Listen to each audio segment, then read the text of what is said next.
Wait, Filthy Rich is gonna open up a nightclub in Ponyville? Pack your shit, Kevin, we're gonna go vote. Over the last 2 months, we've been treated to the election arc, the latest arc of the main series that comprises issues number 46 and 47. When the ponies of Ponyville start to question Mayor Mayor's validity as a leader, Filthy Rich decides to throw his hat in the ring, sparking Ponyville's first mayoral election in years. Before I get to the good and the not so good, I probably should address the elephant in the room, because I know someone will bring it up if I don't. The unfortunate timing of this story's release. When the arc was first announced and we were given that initial synopsis, a lot of people made the incorrect assumption that IDW was intentionally parodying the upcoming presidential election, with Mayor Mayor as Hillary Clinton and Filthy Rich as Donald Trump. The reality is that none of this is true in the slightest. Really, the only common threads are that one candidate is female and the other is male, and that Filthy Rich is a businessman with no political background. That's where the similarities begin and end. As a matter of fact, the actual election only takes up half of the story, which leads to the good. My main worry with this arc was that it was essentially gonna be Ponyville Days 2.0, another story where Filthy Rich happened to be a significant character.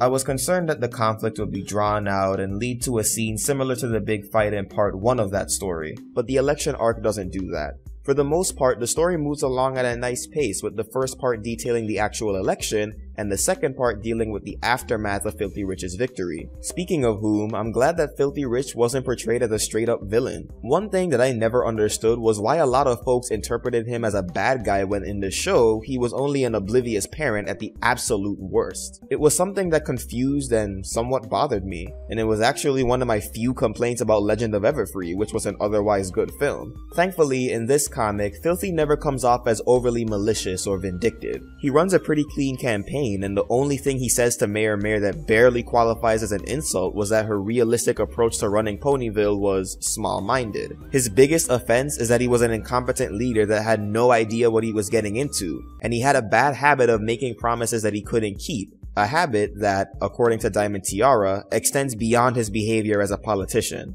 As for our other candidate, Mayor Mayor, she was the MVP of this arc. I loved her speech at the end, not just because of what was said, but because of the fact that it was hinted at from the very beginning. While Filthy Rich had a lot of big ideas, Mayor Mayor was more of a realist. She was more down to earth with her approach, focusing on what she knows she can change. But the ponies were more enticed by Filthy's big ideas, and because they were so up in arms with wanting a change, they didn't stop to think about whether or not he could deliver. It goes to show that while she might not have everything under control, she does know what she's talking about, at least to some extent. There were also little things about this arc that I enjoyed. There were moments that got some good laughs out of me, like the ending of part 1, or when Starlight Glimmer questions what others would call Mayor Mayor if she wasn't the mayor, and the little jab that Spike makes about Starlight's own history as a leader. So what's not so good?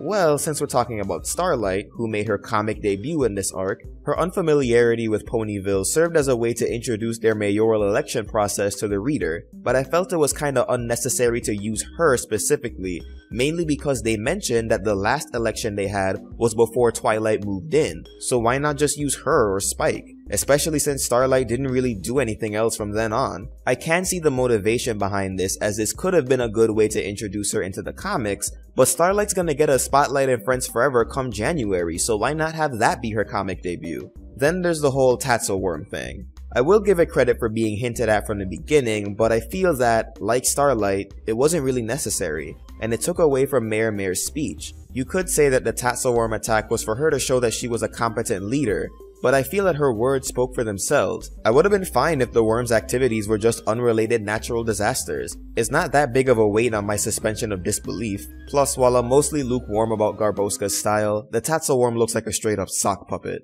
In the end, the election arc ended up being pretty good, which is a pleasant surprise. The ending was undermined by the last minute crisis, but the humor and character moments make it a worthwhile read. Next month will bring us our second 3-part arc involving Discord, and it will end with the main series' 50th issue, so that's something to look forward to. So what do you think of the election arc? Swarm that comment section below or bug me on social media, and consider supporting me through Patreon or PayPal art commissions. Until next time, keep it sketchy, folks.